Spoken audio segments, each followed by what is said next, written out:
Ryan, happy birthday. Thank you. Here's you, right?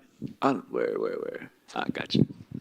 This is a rematch, right? But that first fight obviously ended kind of in the weird way that it did. So Yeah. do you look at this as a continuation from that fight, or do you just think that first one kind of doesn't count? My perspective on it is just a continuation of that fight.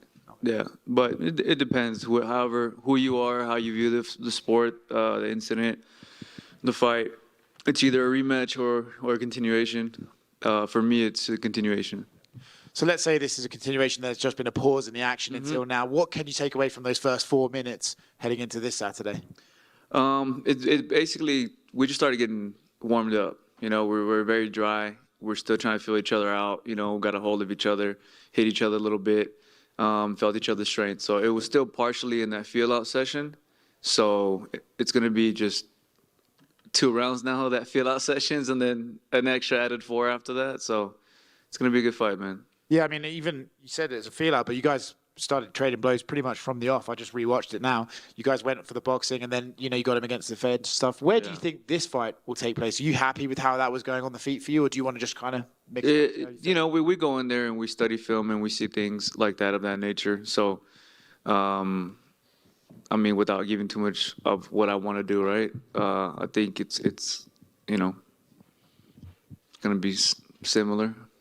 You expecting a banger on Friday? Do you think it's going to be a really good fight? It depends, man. It depends on what adjustments are being made. When you get in there, that's when you feel the differences in the chess pieces that one does in training to avoid what other one wants to do, right?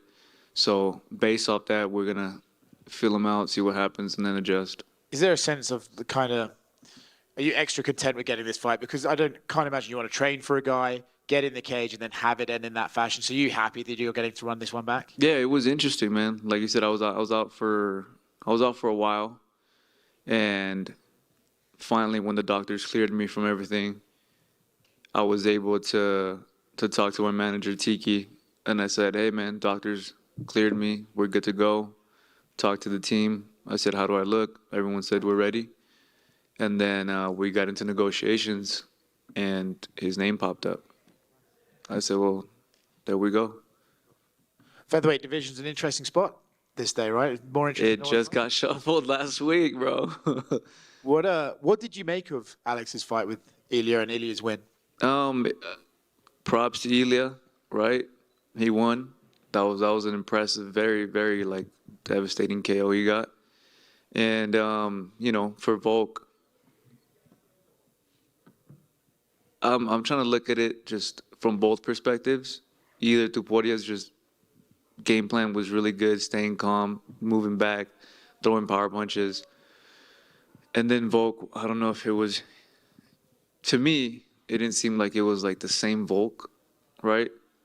And then seeing him and being in front of him, I'm like, man, you're moving different, but obviously he adjusts for every opponent that he has. So who knows? But I am curious to see what's going to happen now in the featherweight division.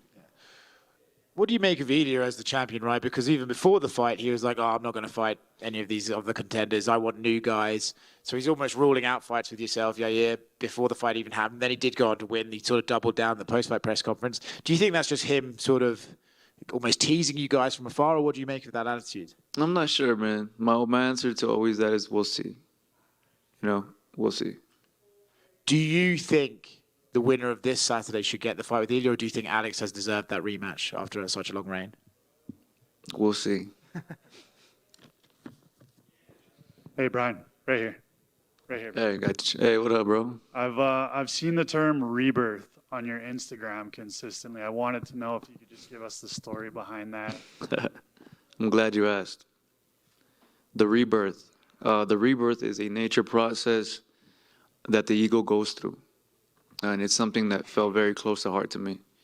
It's something that, it's some difficult changes that I had to make in my life, my personal life, to be able to really live the rest of my life the right way. And for those who don't know, what the ego does is the ego lives for 70 years. At the 40-year mark, the ego loses the sharpness of its beak. The feathers aren't as good, and its talons are weak. So it has a choice.